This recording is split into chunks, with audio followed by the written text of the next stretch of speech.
Oh wait. This is my 7 audience that will be participating in this effort.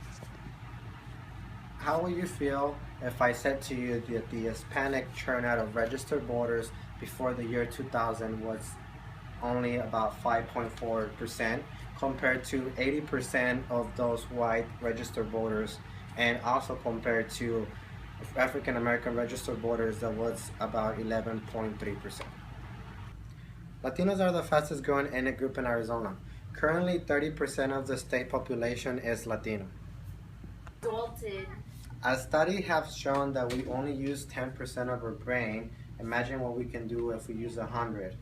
This has shown that if Hispanic has only shown less than 30% of the participation in the current last years, imagine what we can do if every Latino voted in the elections. Just like myself and other volunteers, we take time out of our day to make sure we reach those registered voters, especially those in the Latino community, to make sure we can have a higher turnout for the elections, the upcoming elections. Many campaigns and volunteers as well. The one that I will say that had most impact on the community was back in 2011 on the city council elections, where we actually turned out for 180% of the Latino participation. Also, we were able to, for the first time in history, elect a Latino official into office for district number 5. And we were also able to elect a second Latino official into the city council. To the surprise of many other candidates, we were able to achieve an unprecedented victory at the polls, and the nation took notice.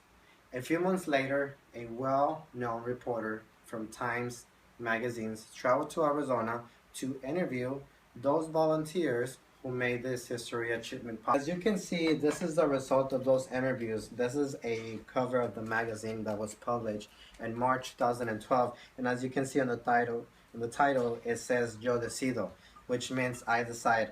And the question saying why Latinos will pick the next president, which the elections were actually coming on 2012 to the end of the term of Barack Obama.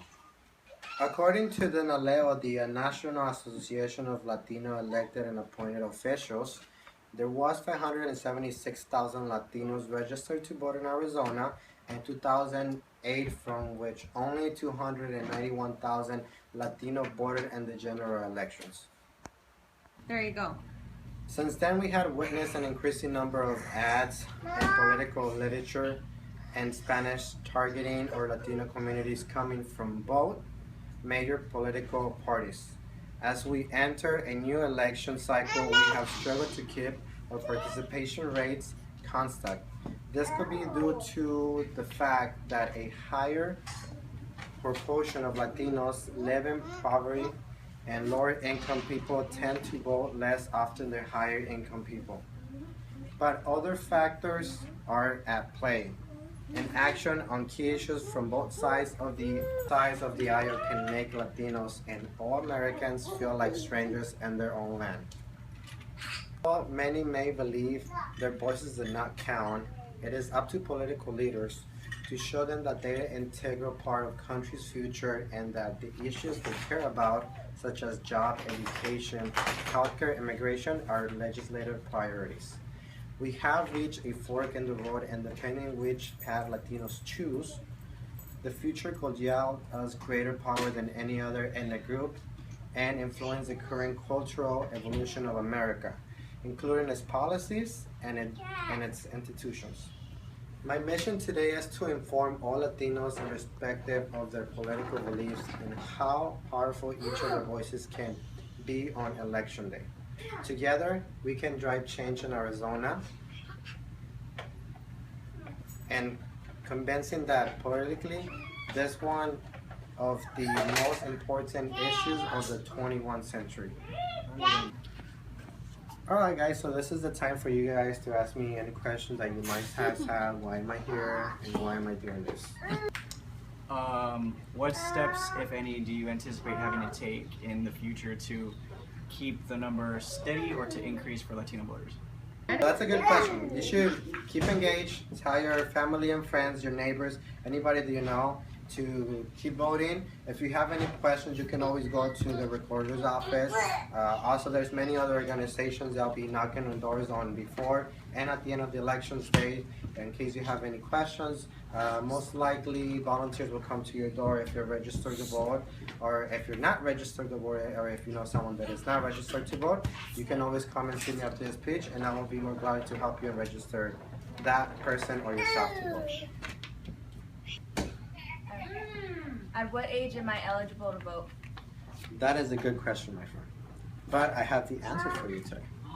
Once you turn 18, you should be able to go register to vote. You can actually do it online as long as either you have your social security and your driver's license number or your ID number, and you should be able to fill out the information. What can I do to help?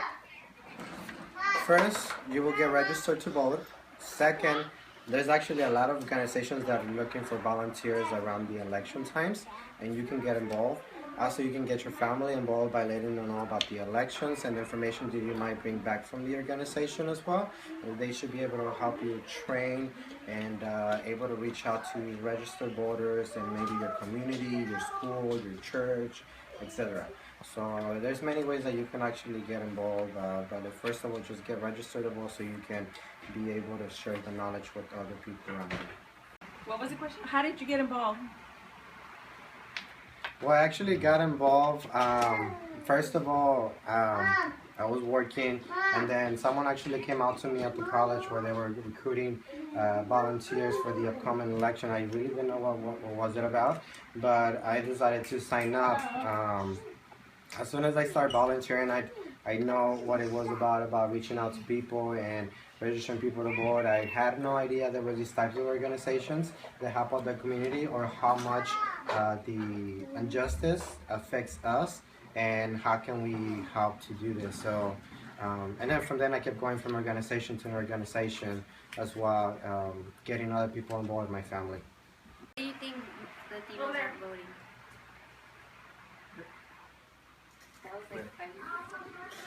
So in my past experience, I have encountered that people tend not to vote or choose not to vote because they don't see change. But there could actually be change because we actually have the numbers.